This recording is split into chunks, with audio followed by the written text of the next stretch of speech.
Hello and welcome to day 6 of Galleyathon. Wow. As if this has actually gone that quickly. I am shooketh.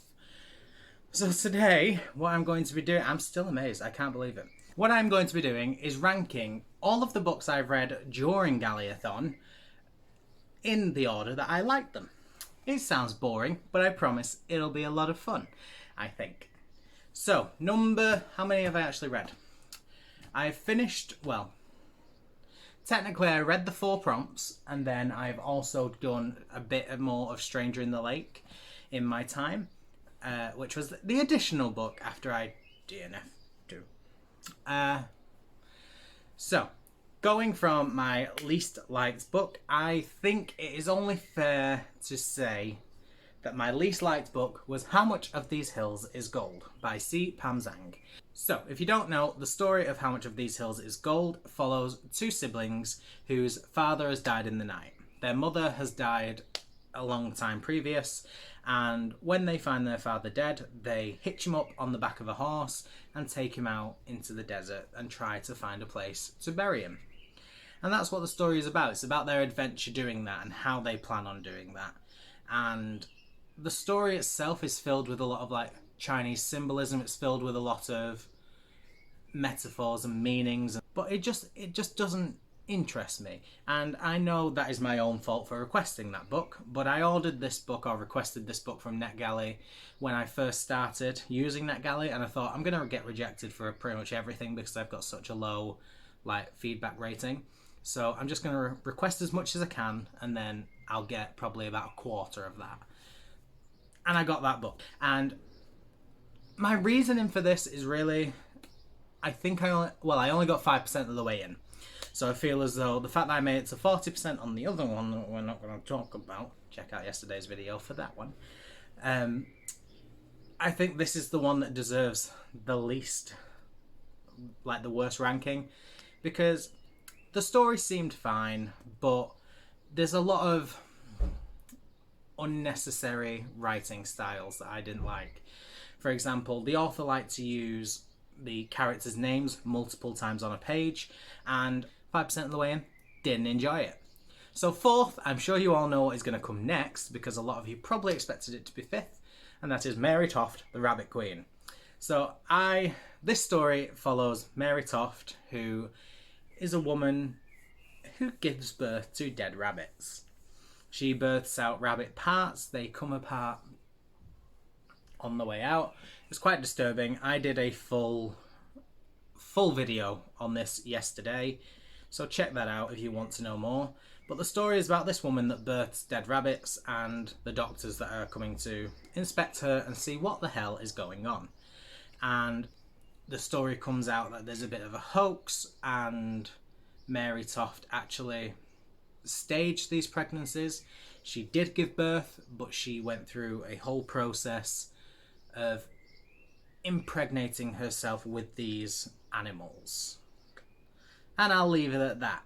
I think that is plenty enough of a reason for why I found this book disturbing and why I DNF'd it, putting it in the 4th spot. Realistically, based on plot, I want that in my 5th spot, but I did read a lot more of the book. I did find it quite an easy read.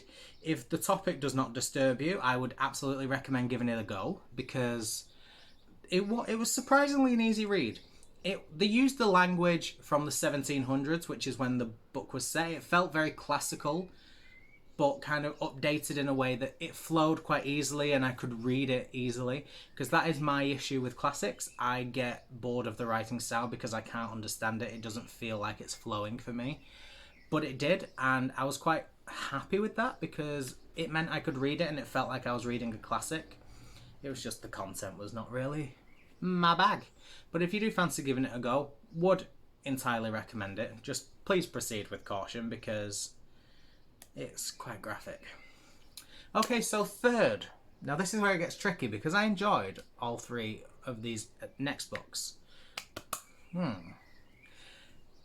I'm going to put The Apartment by Kate L. Slater III, just because at the moment that has it has a 3-star rating, and at the moment that's the lowest rating of all the books left.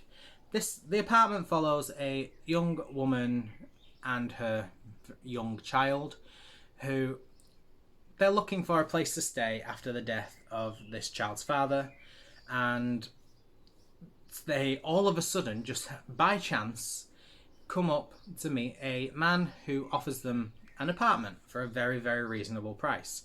He offers it based on the fact that he thinks the woman will be a good fit for the apartment rather than based on price, and he changes how much he wants to charge to suit her needs because he thinks she will be a good fit.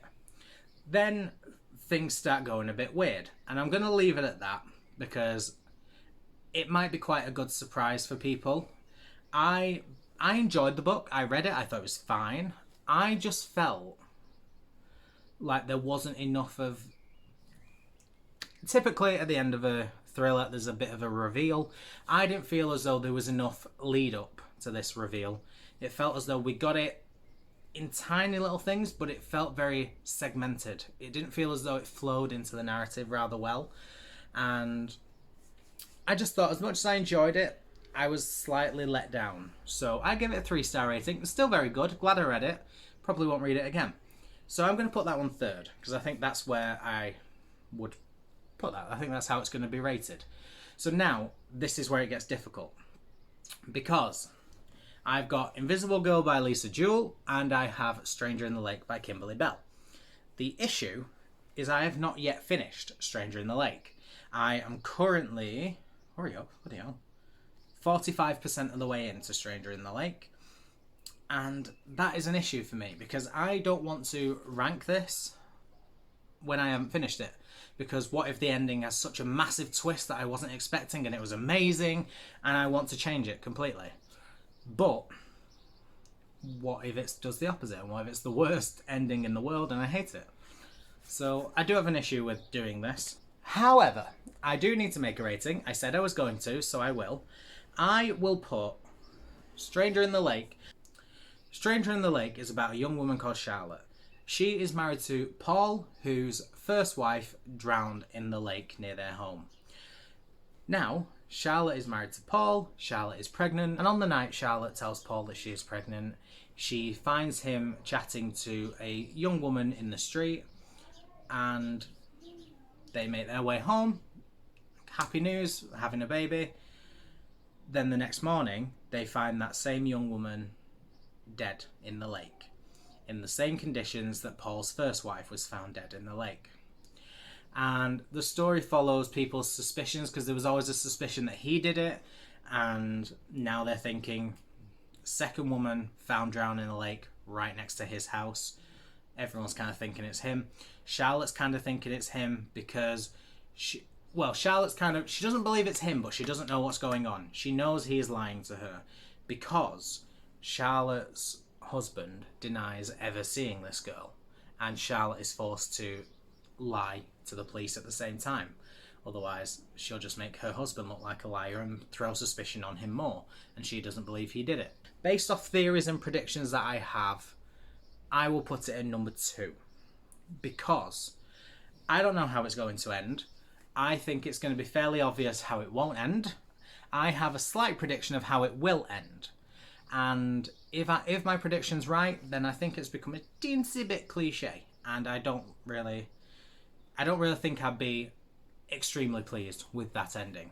I'd be fine with the ending. I think it'd be great, but it won't rock my world, and that's just kind of the way it's going to go. Also, in addition to that, there is a main narrative, but there's also like flashback chapters, which they bore me. I get they're going to come into the story a bit later on, but just currently reading them, not knowing their role in the story yet, I'm a bit bored reading them. I don't find them interesting at all. I just want to get back to the main plot. And I think that needs to be taken into consideration whether I finish the story or not. Because currently I don't know where they fit in, so my mind can't be biased as to, oh, I get why this happened now. Right now, not a big fan. So I'm going to do that. Which means number 1 is Invisible Girl by Lisa Jewell. Now, I really did enjoy this book. So, Invisible Girl is about a young woman called Sapphire Maddox who goes missing on Valentine's evening. the police automatically suspect and arrest a man who is the typical creepy guy because he's not very socially confident. He has a lot of problems talking to people, women especially, and he's just who people would automatically class as the stereotypical go-to creep who would do something like that. And the story follows the man's perspective, the girl's perspective, and then another perspective of a woman called Kate who has connections to the young girl that goes missing as well.